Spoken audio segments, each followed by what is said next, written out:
Eu já estava com tudo pronto. O sapato engraxado com esmero, a farda alinhada, os botões polidos a ponto de refletirem a lâmpada do meu pequeno apartamento funcional. Não era apenas mais uma cerimônia, era a cerimônia.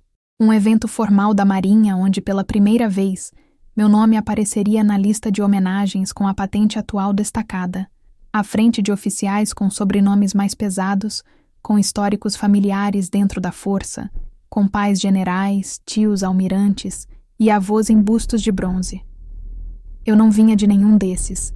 Eu vinha de um silêncio duro e frio, do tipo que se instala entre uma filha e uma mãe quando uma deixa de pedir bênção e a outra finge não notar. Eu vinha de uma casa onde a palavra servir só era usada em tom doméstico.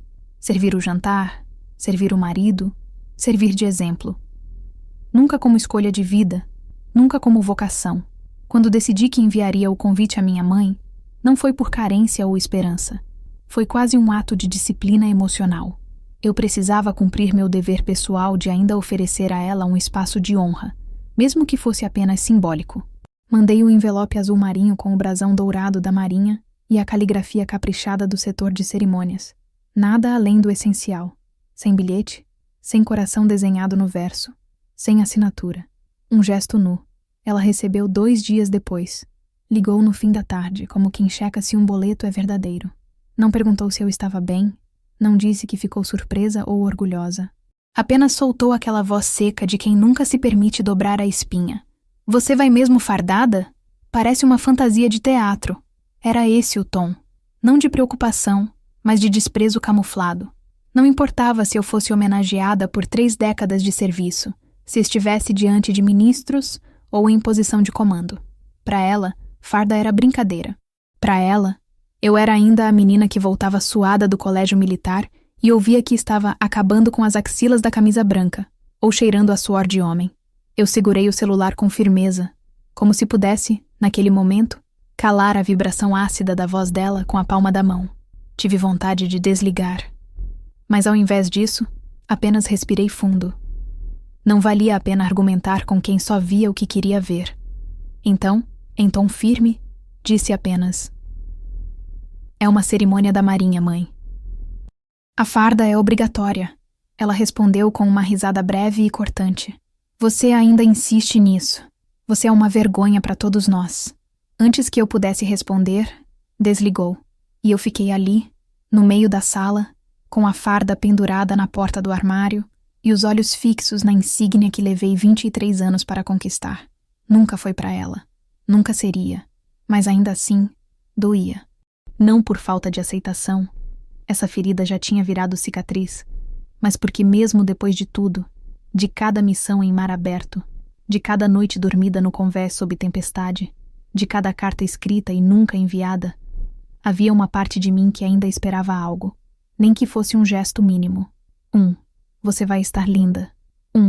Me avisa o horário. Mas não, o que eu tive foi uma sentença. Você é uma vergonha. Naquela noite, eu não jantei. Fiz café preto e fiquei em silêncio. O tipo de silêncio que só o militar conhece. Aquele que precede uma ordem, que antecede o disparo, que guarda o peso da respiração. Um silêncio operacional. E nesse silêncio, eu comecei a rever tudo. Os primeiros anos, as recusas, as provocações veladas, o constrangimento dela quando me apresentavam como oficial. A frustração contida no olhar quando eu chegava nas festas de família com o cabelo preso rente ao couro cabeludo, os passos firmes e os ombros retos demais para uma moça. Aparentemente, eu tinha desaprendido a andar como filha. Eu agora andava como ameaça, como algo que ela não sabia nomear, e por isso rejeitava. No dia seguinte, fui até a costureira da base e pedi que ajustasse o casaco da farda cerimonial. Era importante que tudo estivesse milimetricamente correto. Que nenhum botão saísse do alinhamento, que a bainha não passasse 1 centímetro da altura padrão. Se ela não vinha por orgulho, que pelo menos me visse com o respeito que só a perfeição impõe. Pedi também para polirem a fivela do cinto com pasta azul marinho.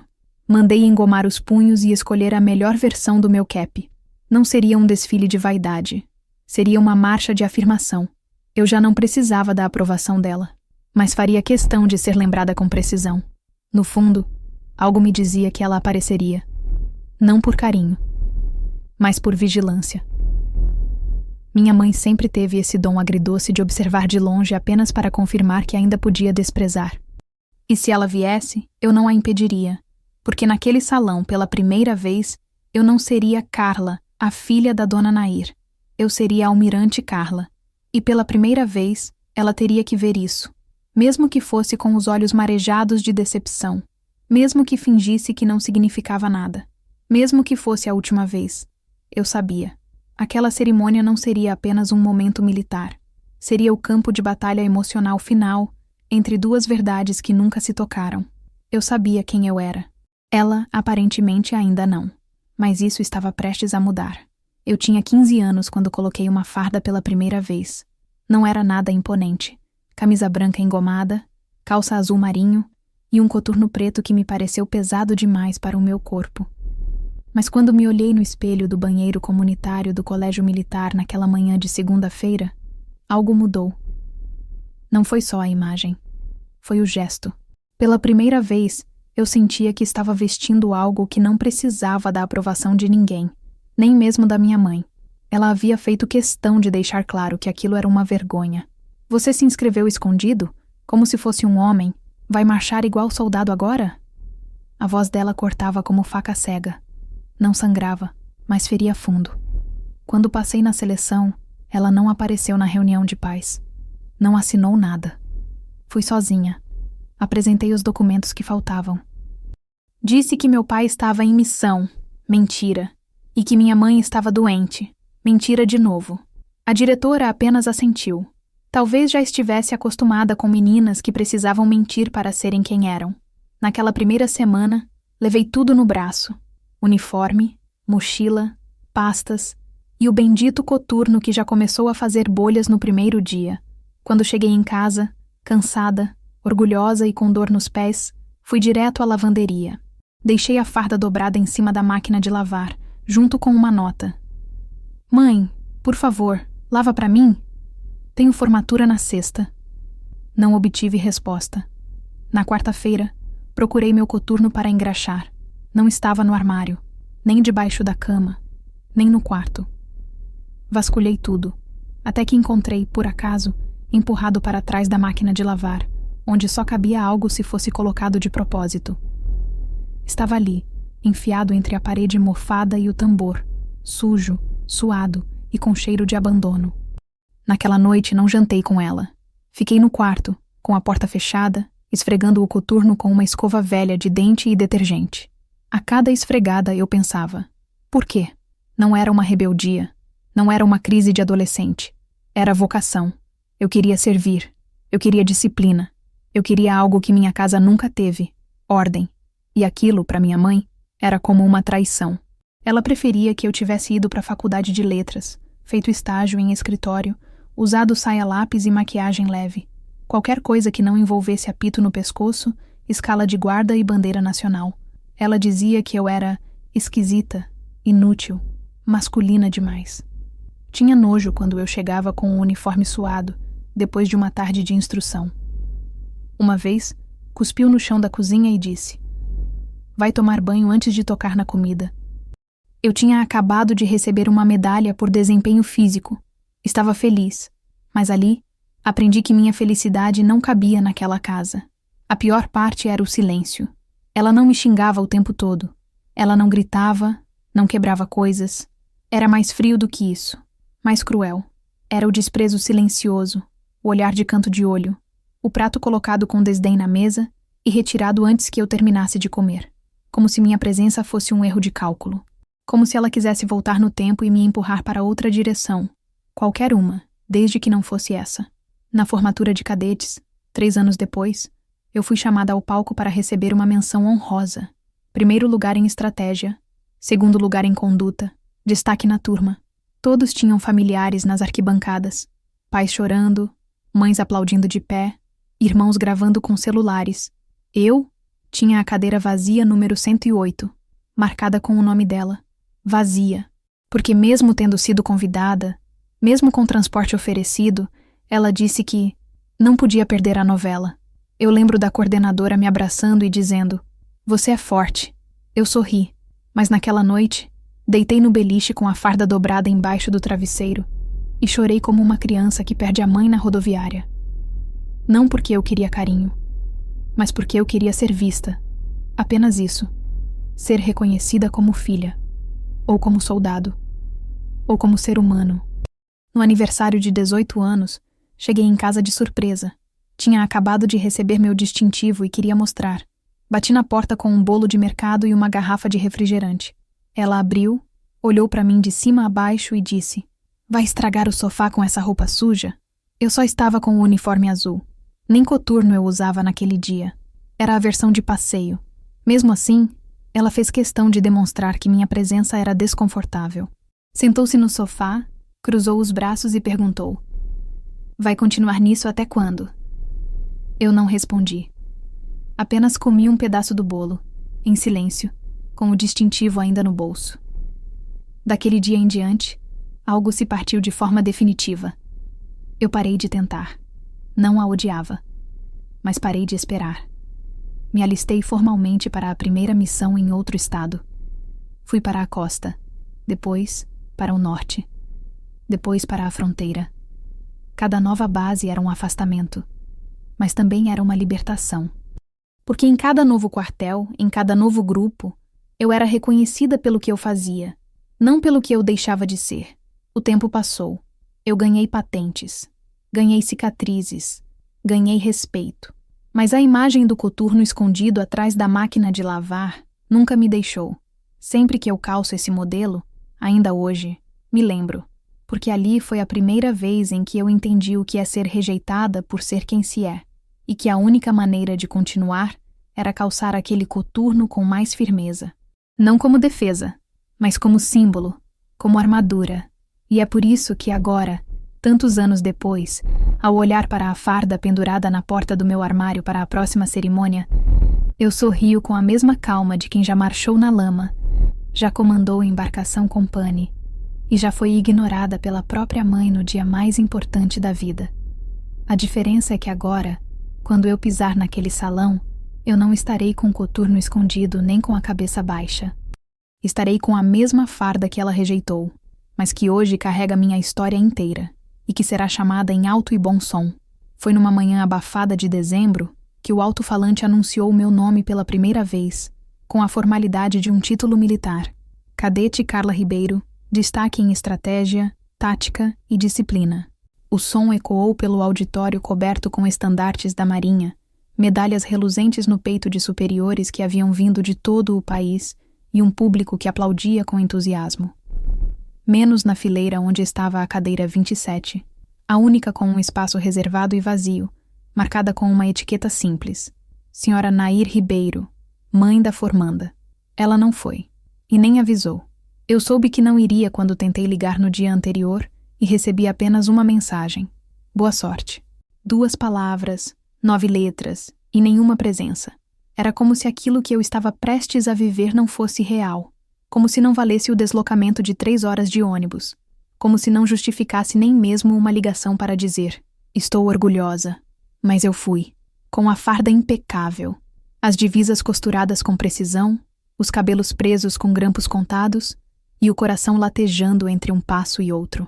Lembro do peso dos olhos sobre mim enquanto eu caminhava pela nave central do auditório, os sapatos ecoando firme no piso de granito. Lembro dos olhares curiosos, alguns surpresos, talvez por ver uma mulher ali. Mas o que mais lembro foi o vazio no lado direito do palco, onde os formandos eram acompanhados por seus familiares. Pais de uniforme civil, mães com vestidos floridos e olhos vermelhos de emoção. Eu caminhei sozinha. O protocolo era claro. Na hora do recebimento do distintivo, o familiar deveria entregá-lo à formanda, como símbolo de transição. A diretora da escola olhou para mim com ternura e sussurrou: vamos improvisar. Ela mesma estendeu a mão, colocou o distintivo no meu peito e me deu um beijo leve na testa. O gesto foi gentil, mas doeu. Porque ali ficou selado que não havia ninguém da minha família disposto a se posicionar ao meu lado, nem para simbolizar, nem por aparência, nem por misericórdia. Depois da cerimônia, todos correram para abraçar seus entes. Fotos, vídeos, balões com mensagens, buquês de flores. Eu me afastei lentamente e me dirigi ao alojamento. Lá, sentei na beira da cama, tirei a farda com calma, dobrei peça por peça e coloquei na gaveta. Fiquei de camiseta branca, olhando para o teto por longos minutos. Senti o coração vazio de tanto tentar encher ele sozinha. 3 dias depois, voltei para casa apenas para cumprir a formalidade do fim de ano. Levei comigo uma pequena caixa com os itens da cerimônia, a plaqueta com meu nome, a foto oficial com o comandante e a medalha de honra ao mérito. Coloquei tudo na mesa da sala, em silêncio. Minha mãe saiu da cozinha, olhou de relance e disse apenas: "Isso vai ficar aqui por quanto tempo?" Eu disse: "Pode guardar se quiser." Ela respondeu: "Isso suja fácil, depois vira entulho." Pegou a caixa e empurrou para o canto do armário, entre as contas antigas e uma lata de biscoito vazia. Naquela noite, dormi em um colchão no chão do antigo quarto, que agora servia de despensa. Onde antes havia pôsteres de mapas e livros de tática militar, agora havia vassouras, panos de prato e caixas de sabão em pó. Era como se minha passagem por ali tivesse sido apagada, como se eu fosse uma hóspede mal-vinda, alguém que estava apenas de passagem. E foi exatamente isso que entendi no dia seguinte, quando ouvi minha mãe ao telefone, dizendo para uma vizinha: "Ela tá aqui só por uns dias. Depois volta para essa vida de homem." Não disse nada. Apenas preparei minha mochila e saí no início da tarde. Não me despedi. Não mandei mensagem depois. E ela também não procurou. O silêncio começou ali. Um silêncio de 3 anos.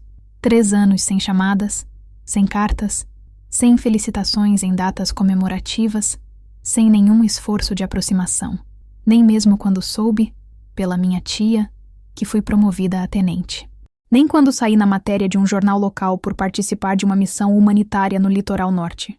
Nem mesmo quando fui condecorada em um evento regional. Para minha mãe, aquilo não era orgulho. Era uma vergonha pública. Durante esses 3 anos, vi outras famílias celebrarem conquistas de filhos, postarem nas redes, colecionarem fotos com legendas como "Meu orgulho".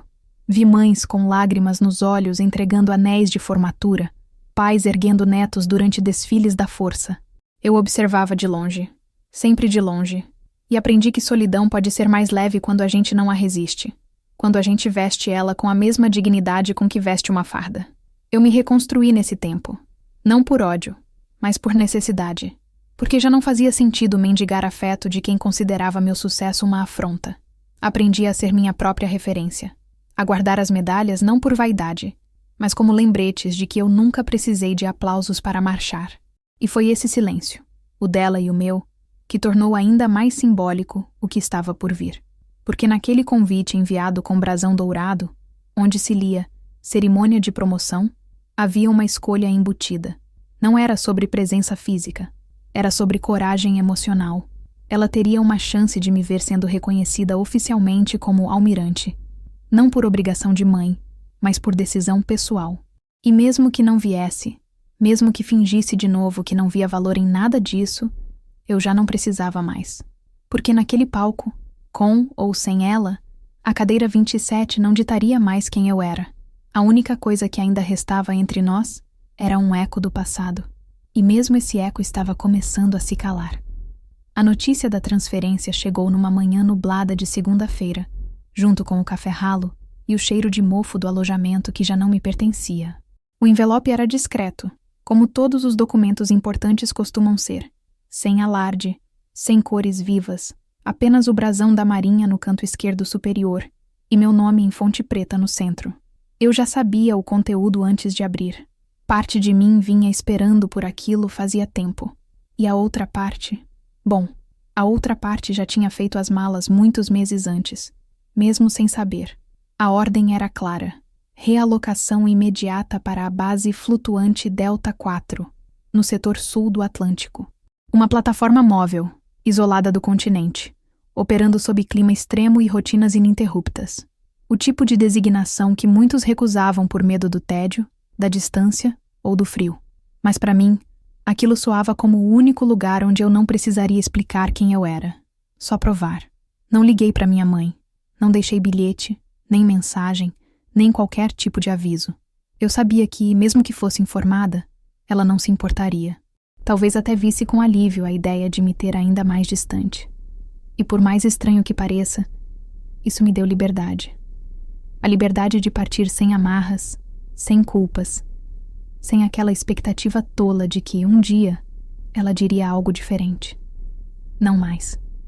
Cheguei à plataforma Delta 4 num helicóptero pequeno, depois de quase 8 horas de deslocamento total, contando avião, embarcação e espera.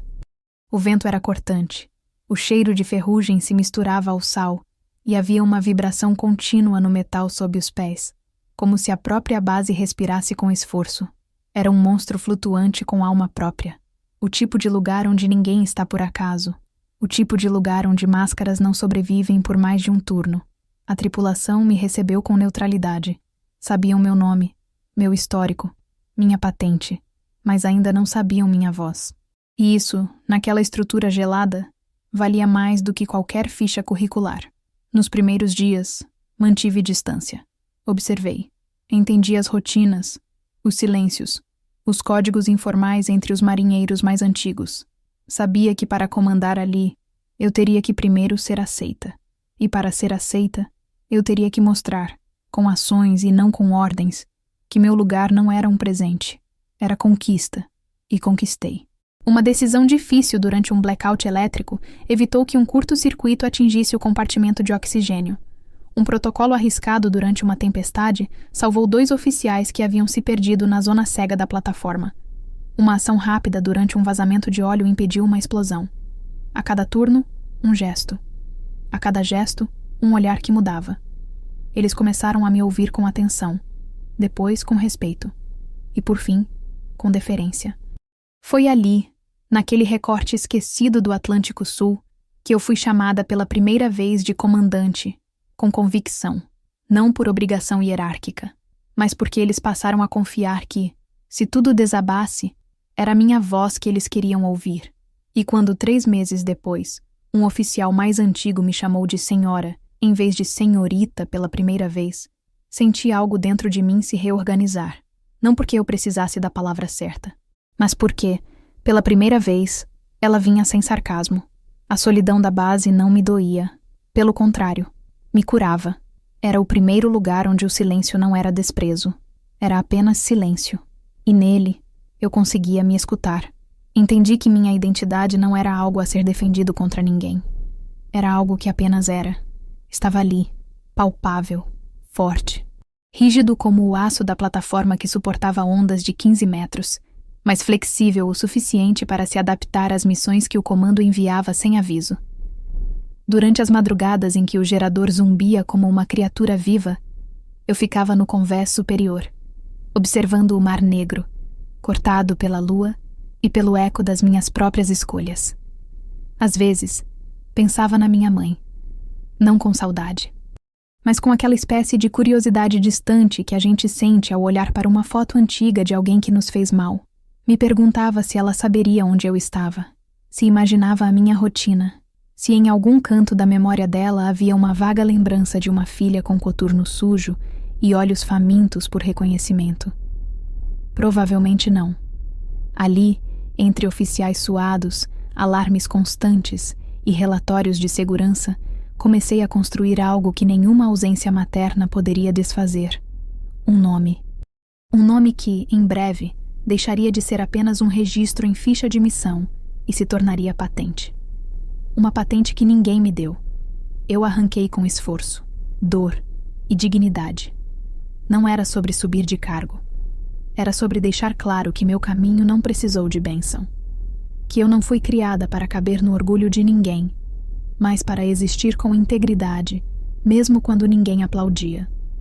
O pedido de promoção chegou no 8º mês de serviço na base. Um dossiê com mais de 40 páginas, testemunhos de 5 oficiais, relatórios de conduta e um adendo especial escrito pelo comandante-chefe da Divisão Sul. Capitão Carla Ribeiro demonstra qualidades raras de liderança, equilíbrio emocional e operacionalidade sob pressão. Recomendo sua elevação à patente de almirante com mérito. Li aquilo sozinha, sentada no refeitório metálico, entre barulhos de talheres batendo e vozes abafadas por fones de ouvido. Senti as lágrimas subindo, mas me controlei. Aquilo não era o fim de uma jornada. Era o marco de que eu não estava mais pedindo lugar. Eu era o lugar. E foi assim, com os pés firmes sobre uma estrutura que balançava, mas não caía, que entendi o que viria a seguir. A cerimônia, o novo convite, a cadeira que antes esteve vazia, a voz que talvez voltasse, ou não.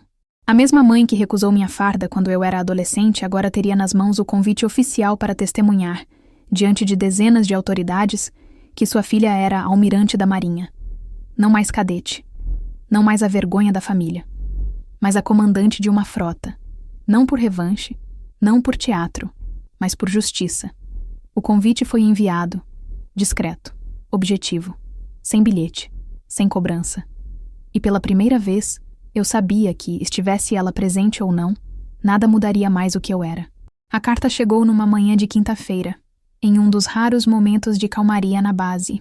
O helicóptero de abastecimento desceu mais cedo do que o previsto, cortando o nevoeiro salgado que envolvia a plataforma como uma nuvem de algodão úmido, junto com caixas de mantimentos, galões de água potável e peças de reposição, veio também um envelope marrom claro, com meu nome escrito em letra cursiva, apertada e inclinada demais, o tipo de caligrafia que envelhece junto com quem a escreve.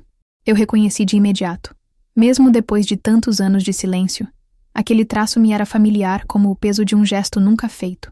Peguei o envelope como quem recolhe um artefato suspeito. Não o abri. Apenas encarei, sentada no refeitório vazio, com o zumbido do gerador preenchendo o espaço ao redor. Estava selado com fita transparente e cheirava a armário antigo. Parte de mim queria rasgar ali mesmo.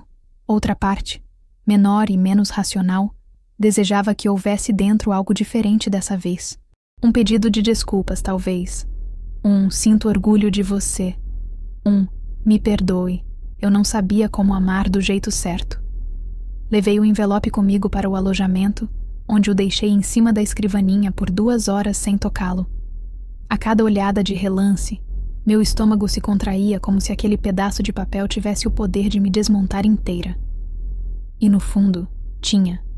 Porque mesmo sendo almirante, mesmo estando no topo da estrutura que tantos julgam inalcançável, eu ainda carregava dentro de mim aquela menina de coturno escondido atrás da máquina de lavar, aquela que marchava sozinha nas formaturas, aquela que comia bolo de aniversário no corredor da escola porque não queria mostrar que ninguém da família foi buscar.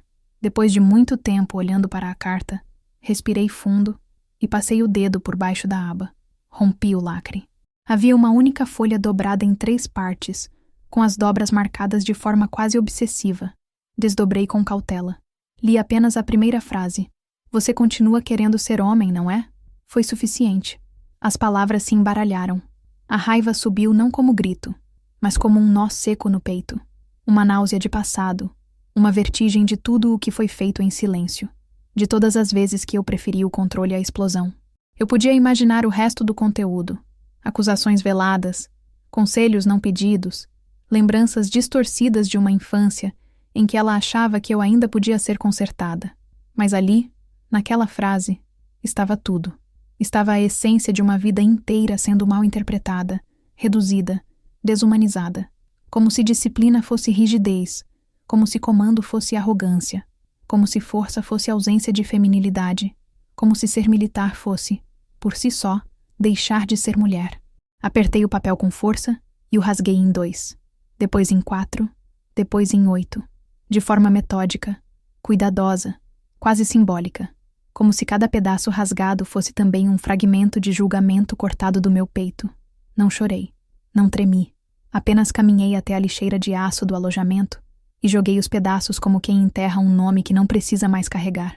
Voltei à mesa, peguei o café frio que havia esquecido ali e bebi de um gole só, amargo, quase ácido, mas real. Um gosto que me lembrava da vida como ela era, sem enfeites, sem fantasias, sem ilusão de que um dia o reconhecimento viria da boca que só soube cuspir desprezo.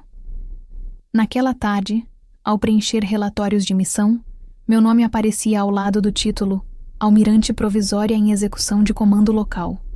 Era o reconhecimento administrativo antes da promoção oficial, o carimbo que selava aquilo que meus subordinados já sabiam há meses. Eu era a comandante de fato, não por herança, não por sobrenome, mas porque, dia após dia, turno após turno, missão após missão, eu havia tomado decisões que mantiveram todos vivos. Eles sabiam disso, e isso bastava. Mas mesmo ali, com as provas de competência estampadas em papel timbrado, ainda havia uma cicatriz que coçava. Não porque doía, mas porque lembrava. Lembrava que, do lado de fora, longe dos mapas e bússolas, havia uma mulher que me pariu, mas nunca me enxergou. Uma mulher que confundia minha postura com afronta, minha firmeza com insubordinação, minha carreira com aberração. Foi nessa mesma semana que recebi a confirmação oficial da cerimônia de promoção. A Marinha não economiza em formalidades. Seria um evento nacional, com a presença de ministros, chefes de Estado, veteranos e representantes da imprensa militar. Nomeações públicas, entrega de medalhas e, acima de tudo, a convocação dos familiares para o momento simbólico do reconhecimento. Pensei se deveria enviar outro convite. Pensei por dias. Mas no fim, decidi que sim. Não por ela, mas por mim, por coerência. Porque se eu construí minha vida com disciplina, não seria agora que eu agiria com rancor. Mandei o convite pelos correios, com aviso de recebimento. O envelope era o mesmo modelo dos anteriores. Azul escuro, brasão dourado, papel grosso e discreto. Nenhuma mensagem escrita à mão. Nenhuma frase pedindo presença. Apenas o convite. Frio, elegante, limpo. Se ela viria ou não, não importava mais. Mas uma coisa eu sabia com clareza. Se aparecesse, não seria recebida com explicações. Não teria mais o direito de me diminuir com olhares ou piadas. Porque agora, quando a voz do cerimonial ecoasse naquele salão, não seria minha mãe quem diria meu nome. Seria a Marinha. E seria alto. E seria para todos ouvirem. A tempestade não estava nos radares. Quando o alerta chegou, já era tarde demais para a evacuação preventiva. Os ventos avançaram como uma mão invisível querendo arrancar a plataforma do mar, e a base Delta 4, acostumada com o silêncio metálico e os estalos do aço em repouso, começou a cantar como uma embarcação à beira da ruptura. A vibração no chão subiu pelas solas dos nossos coturnos e chegou até o pescoço como um aviso ancestral. Ou reagimos agora, ou seremos engolidos. Era início da madrugada quando o gerador começou a falhar. Luzes de emergência se acendendo em vermelho, o painel principal piscando em códigos de erro, os sistemas de localização oscilando como bússolas em meio à interferência magnética. Havia 46 pessoas a bordo. O rádio principal travou antes mesmo que conseguíssemos acionar o protocolo externo. Durante 4 horas, não éramos mais uma base militar. Éramos uma ilha à deriva. Comandei a equipe para o modo manual. Desativei os sistemas automatizados e distribuí funções com base na capacidade emocional de cada um, não apenas na hierarquia. Escolhi quem seguraria a linha de vida, quem ficaria no motor, quem protegeria os pontos frágeis da estrutura. Eu conhecia cada um deles. Sabia quem tremia ao ouvir sirenes, quem tinha mãos firmes sob pressão, quem precisava de ordens curtas e quem trabalhava melhor no silêncio. Ali, naquela escuridão que só era cortada por luzes de emergência e relâmpagos no horizonte, entendi o que significava realmente ser comandante. Não era sobre voz grossa, era sobre saber quem salvaria quem. A água começou a invadir o compartimento C2 às 02h17.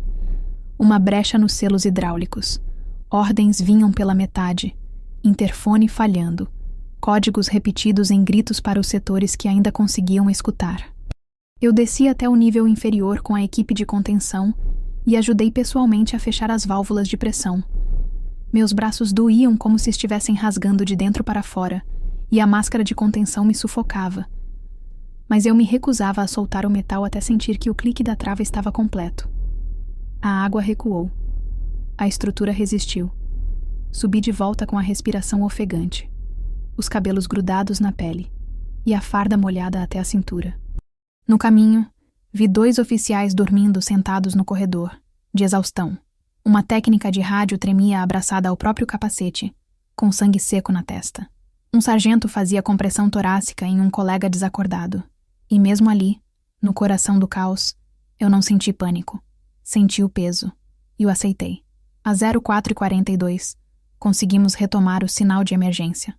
Às 05h01, a central do continente respondeu.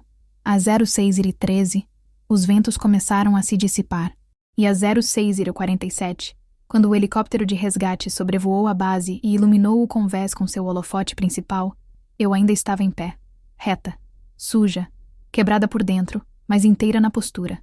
Os tripulantes começaram a sair, um a um, feridos, sim, mas vivos, todos vivos. O relatório do comandante do resgate foi breve. Missão controlada, estrutura intacta, nenhuma perda de vida. Fui chamada de lado por um capitão veterano que pilotava o helicóptero. Ele me olhou como se tentasse confirmar se eu era real. Não achei que fosse encontrar todos vivos. Eu apenas respondi: nem eu. A base Delta 4 foi desativada 3 semanas depois para manutenção estrutural. Fomos realocados para bases continentais temporárias. Eu, promovida oficialmente a almirante interina, enquanto o processo final de avaliação corria. Mas nada disso foi noticiado. Nenhuma matéria, nenhuma manchete, nenhum reconhecimento externo. A história de que uma mulher salvou 46 militares em uma base isolada foi varrida para debaixo do tapete da Marinha. Talvez por conveniência, talvez por tradição, talvez porque no fundo não sabiam como explicar. Eu nunca reclamei, não enviei carta à imprensa, não postei nas redes, não falei com ninguém de fora. O que aconteceu ali ficou entre nós, entre mim e aqueles 46 nomes que ainda carregam no peito uma cicatriz invisível daquela madrugada. Alguns me escreveram depois. Outros mandaram apenas uma palavra: obrigada, e isso me bastava.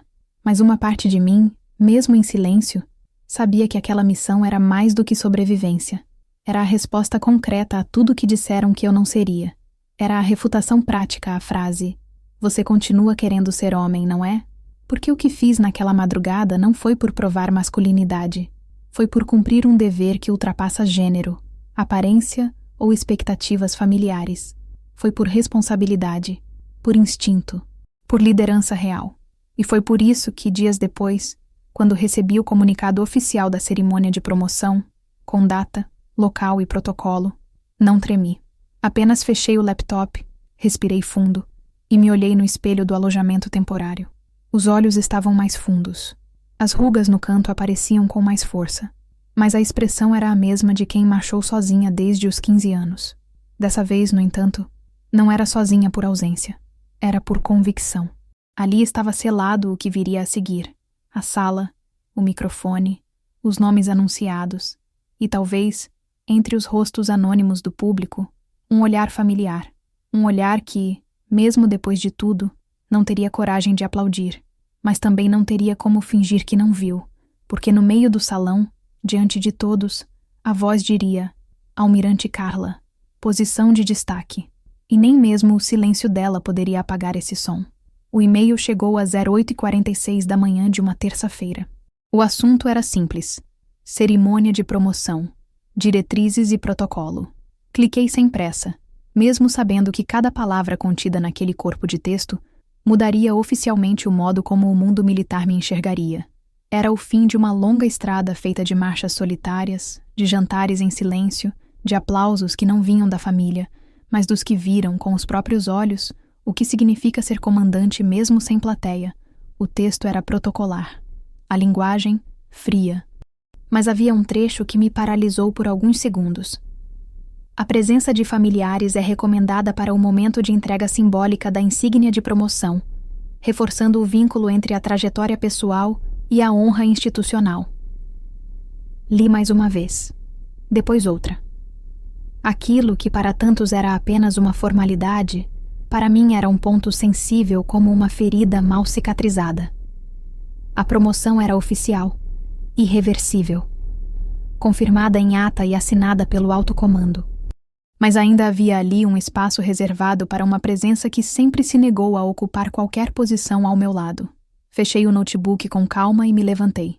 Caminhei até o armário e encarei a farda de cerimônia, ainda pendurada no gancho onde eu a deixara após a última inspeção. Os detalhes dourados, os punhos perfeitamente engomados, as insígnias costuradas com paciência de quem sabe o que carrega no peito. Aquela peça de tecido pesado já havia sido motivo de tantas palavras amargas vindas da minha mãe. Fantasia, roupa de homem, vergonha. Ela disse isso mais de uma vez, sempre com o rosto virado de lado, como se a farda tivesse cheiro de traição. Mas agora, diante do convite oficial, havia uma escolha a ser feita. Eu poderia ignorá-la. Poderia deixar a cadeira simbólica vazia mais uma vez. Poderia usar meu histórico como justificativa para não estender a mão. E talvez, em qualquer outra fase da vida, eu fizesse isso. Mas algo naquela cerimônia era maior do que só o cargo. Era uma encruzilhada entre a Carla que cresceu, escondendo coturnos atrás da máquina de lavar, e a almirante, que comandou uma base isolada no meio do oceano e salvou 46 pessoas sem que seu nome sequer fosse citado em um parágrafo de jornal. Enviei o convite, sem bilhete, sem explicações. Apenas o envelope azul, com o brasão da Marinha gravado em relevo e meu nome impresso em fonte solene. Postei eu mesma, em silêncio. Entreguei no balcão dos correios, como se deixasse ali um fragmento da minha história que precisava, de alguma forma, se encerrar. A atendente perguntou: "Quer aviso de recebimento?" Eu balancei a cabeça afirmativamente. Queria, não por controle, mas por fim. Eu precisava saber se aquele convite havia realmente chegado. E só isso. No mesmo dia, retornei para o alojamento e preenchi os formulários finais. Nome de acompanhantes. Deixei em branco. Observações sobre o protocolo. Sem representantes civis adicionais. Tudo era preciso, limpo, direto. Como deve ser quando a vida nos ensinou a não depender do imprevisível. Mas nos dias que se seguiram, algo dentro de mim começou a se mover. Não era ansiedade. Era uma inquietação sutil, como se um animal adormecido acordasse aos poucos. Comecei a lembrar de coisas que havia esquecido. Da primeira vez que usei uma camisa branca de botão, e minha mãe disse que isso não era roupa de moça. Da vez em que trouxe uma medalha e ela respondeu: "Isso aí não paga boleto." Das festas de família em que ela dizia para os outros: "Carla, vive metida nessas coisas de quartel. É esquisita, coitada." E principalmente, da única vez em que meu pai, já doente, disse em voz baixa para mim: "Você vai longe, filha." Mesmo que sua mãe nunca diga nada. Ele havia morrido no mesmo ano em que entrei na Academia Naval. Nunca viu minha primeira promoção. Nunca soube da missão no norte. Nunca soube que sua filha seria almirante.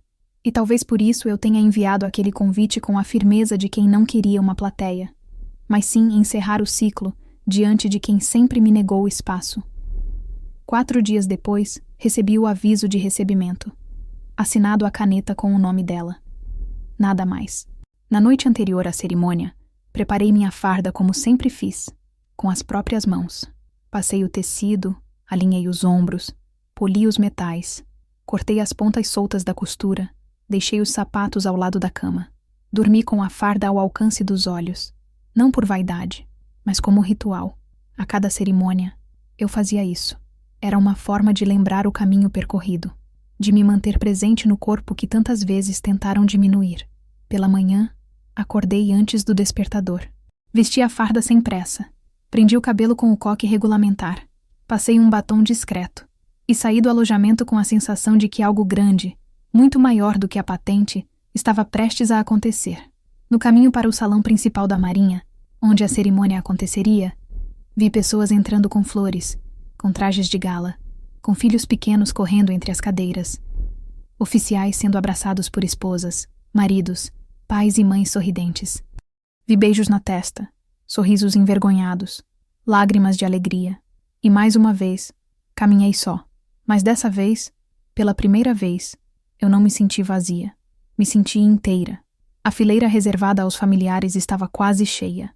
Mas havia um lugar específico, marcado com o meu sobrenome, Senhora Nair Ribeiro, mãe da oficial Carla Ribeiro.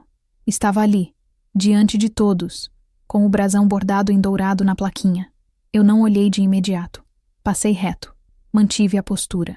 Sentei no lugar designado aos promovidos, como manda o protocolo.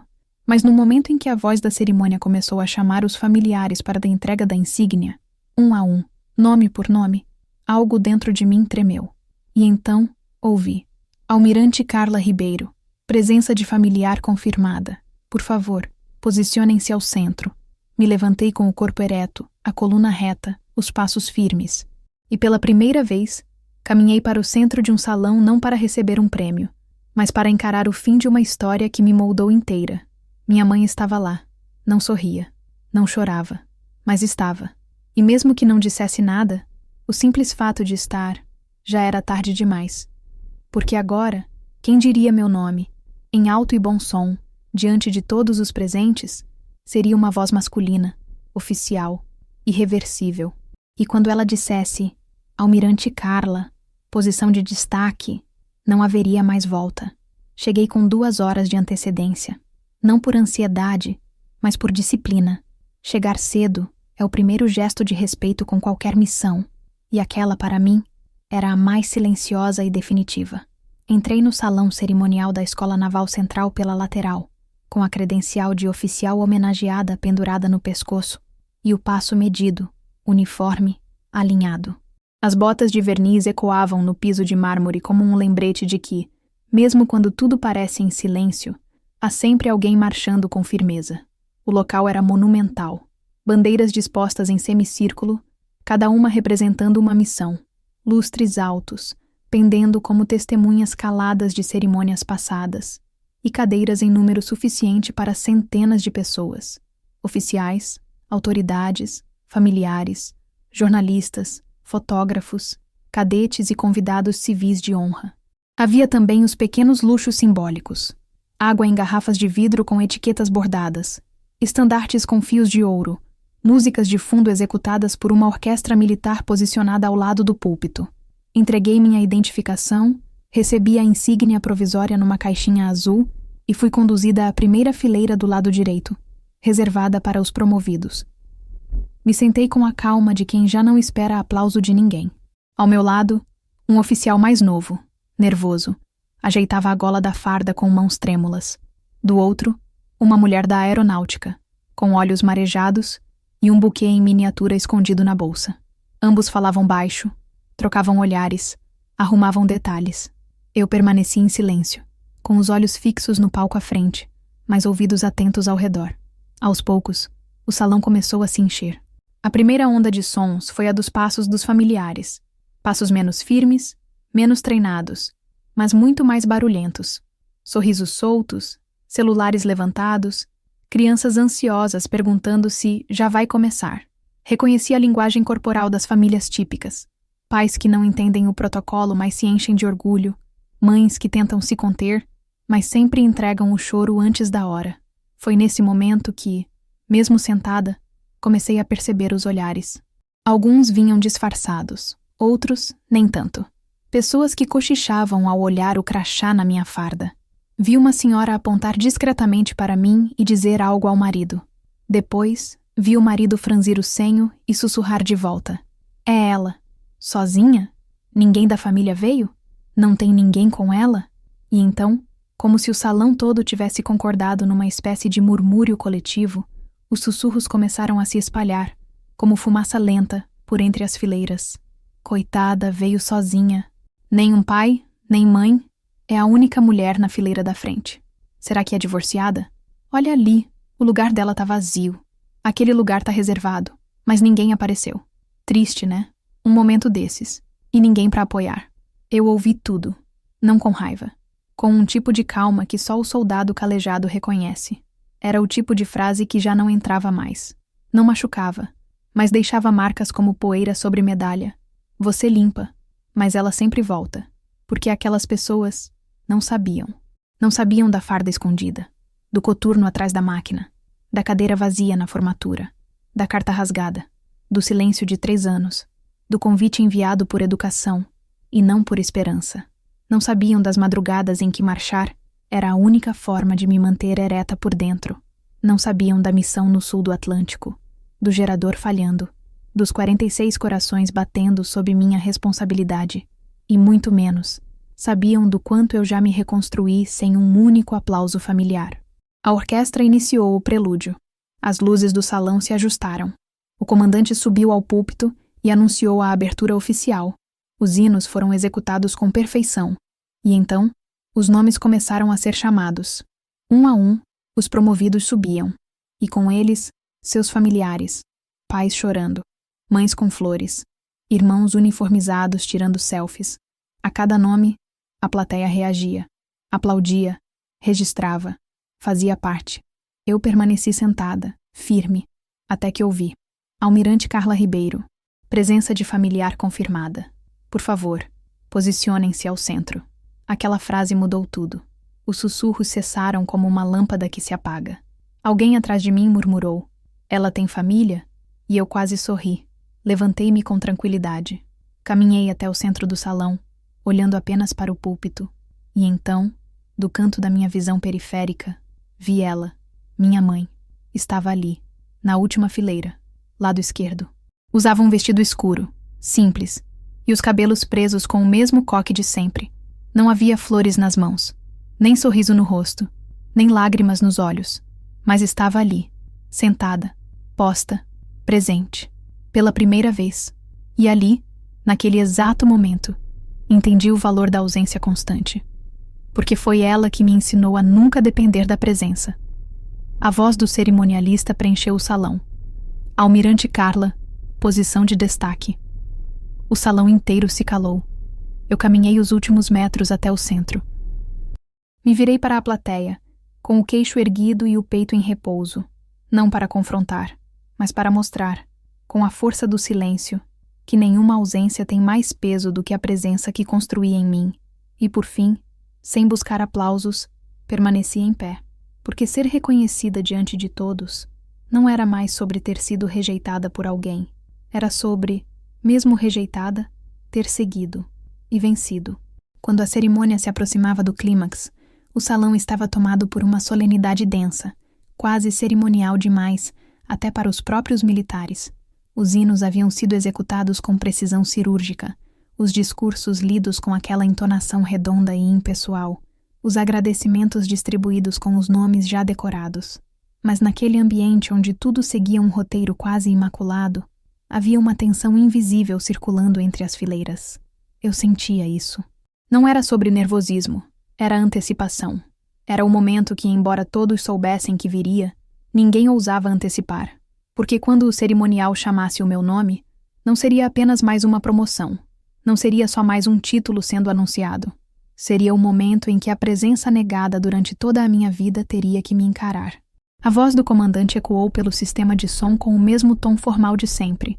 Mas o salão reagiu de forma diferente assim que ele disse: "Chegamos à nomeação final da manhã." Alguns se ajeitaram nas cadeiras. Vi repórteres levantando as câmeras. O comandante fez uma pequena pausa.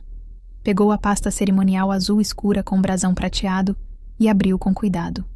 Era apenas um gesto, mas naquele gesto eu sabia que viria o momento em que toda a dor acumulada, toda a ausência materna, todos os olhares cortantes de uma juventude não aceita, seriam reconfigurados num único chamado. Promoção oficial à patente de almirante pleno, reconhecida por mérito operacional, tático e histórico de conduta em campo. A sala ficou mais silenciosa do que já estava. O som do ar-condicionado parecia alto. Alguém pigarreou na fileira de trás. Eu continuei em pé, os calcanhares unidos, mãos ao longo do corpo, olhos fixos na linha do horizonte imaginário que aprendi a mirar desde o curso de formação. E então, a frase veio. Almirante Carla, à frente. Não foi um chamado, foi uma consagração.